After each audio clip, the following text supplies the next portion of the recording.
How do we solve for x? We have 3 raised to x minus 2 raised to x equal to square root of 6 raised to x can also be written as 6 raised to x or times 1 over 2. 3 raised to x minus 2 raised to x equal to 6. X times 1 over 2, that is x over 2. Let's divide both sides by 2 raised to x. Doing that, we have 3 raised to x over 2 raised to x minus 2 raised to x divided by 2 raised to x equal to 6 raised to x over 2 divided by 2 raised to x.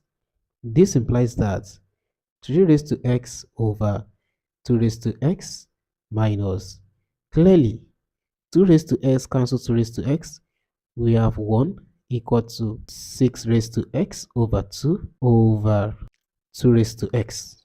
This implies that 3 raised to x over 2 raised to x minus 1 is equal to 6 raised to x over 2 over. Now, let us find a way to make this power look in form of this power of 6.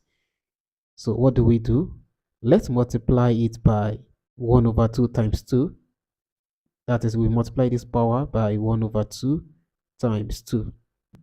So we have 3 raised to x over 2 raised to x minus 1 equal to 6 raised to x over 2 divided by 2. X times 1 over 2, that is x over 2, all raised to this 2. Let's continue. 3 raised to x over 2 raised to x minus 1 equal to 6 raised to x over 2 divided by 2. Suppose we switch this power. We take this one inside and take x over 2 out. So that will be 2 and x over 2 is outside. That is, using this property, let's say we have a raised to m times n. This is equal to a raised to n times m. Let's continue. This implies that 3 raised to x over 2 raised to x minus 1 is equal to 6 raised to x over 2 divided by, what is 2 square? That is simply 4. All raised to this power x over 2. Let's continue. This implies that, also record that, let's say we have a raised to m over b raised to m. This is equal to a over b all raised to m. Applying this property on this guy, we have 3 over 2 all raised to x minus 1 equal to. Applying this same property on this, we simply have 6 over 4 all raised to the power of x over 2. Let's continue. So we have 3 over 2 raised to x minus 1 equal to, don't forget, 6 over 4 is equal to 3 over 2. That is, if you divide this 6 by 2, you have 3. Divide 4 by 2, you have 2. So we have 3 over 2 all raised to x over 2. Let's continue. This implies that we can also make this power to look in form of this power. So what do? So let's multiply it by 1 over 2 times 2 as we did earlier. So we have 3 over 2 raised to x times 1 over 2 times 2. So let's put this one in brackets. Nothing has changed.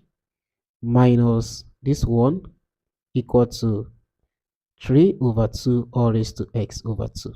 This implies that we have 3 over 2 x times 1 over 2, that is x over 2. So we are left with these 2 minus 1 equal to 3 over 2 all raised to x over 2. Let's continue. Now, let's suppose 3 over 2 raised to x over 2, 3 over 2 raised to x over 2 is equal to p. This implies that we will now replace this particular 3 over 2 raised to x over 2 with p.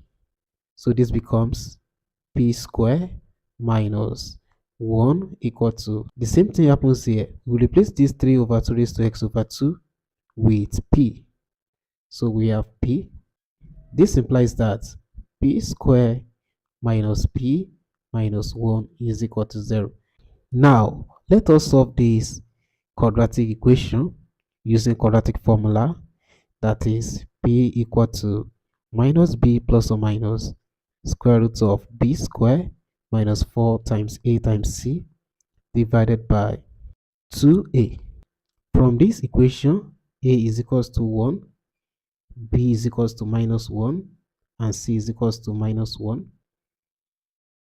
b equal to minus, what is b? b is negative 1. Negative 1 plus or minus square root of b square, that will be minus 1 all squared, minus 4 into 1 into c, that is negative 1.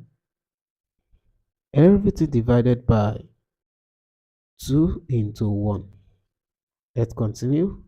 So p equal to minus times minus, that is plus. So we have 1 plus or minus square root of minus 1 all squared, that is 1. Minus 4 times 1 times minus 1, that is plus 4. Everything divided by 2 times 1, that is 2. So p is equal to 1 plus or minus square root of 1 plus 4, that is 5, divided by 2. This implies that p is equal to 1 plus square root of 5 over 2, or p equal to 1 minus square root of 5 over 2. Let's continue. Since 3 over 2 all raised to x over 2 is equal to p. Let me show you where we got this equation from. It's from this line. So let's continue. But at this stage, we have to consider only one value of p. We will consider this guy only, 1 plus square root of 5 over 2, because this one is greater than 0. 1 plus square root of 5 over 2 is greater than 0. Sorry for that. But this one, p equals to 1 minus square root of 5 over 2, is less than 0. That means we have to ignore this guy. We have to ignore it and consider only p equals to 1 plus square root of 5 over 2. So let's continue. This implies that 3 over 2 all raised to x over 2 is equal to p, which is 1 plus square root of 5 over 2. 1 plus square root of 5 over 2. Let's take natural log of both sides. So that will be log 3 over 2 all raised to x over 2 equal to log of 1 plus square root of 5 over 2. This left hand side calculating as x over 2 times log of 3 over 2 equal to log of 1 plus square root of 5 over 2. Now, let's divide both sides by this log 3 over 2. Doing that, we have x over 2 equal to log of 1 plus square root of 5 over 2 divided by this log of 3 over 2. Let's continue. At this stage, let's also recall another beautiful property. It says log a over log b is equal to log a base b. Take note of this. X over 2 equal to Applying this property on this guy, what do we have? If you compare, you will see that this whole guy, 1 plus square root of 5 over 2 is A, and 3 over 2 is our B. So we simply have log 1 plus square root of 5 over 2 base 3 over 2. Let's make this one bigger, this bracket. Now, let's cross multiply. Cross multiply. If we cross multiply, our x is equals to what? X is equals to 2 times all of this. 2 times log 1 plus square root of 5 over 2 base 3 over 2. This is the required solution.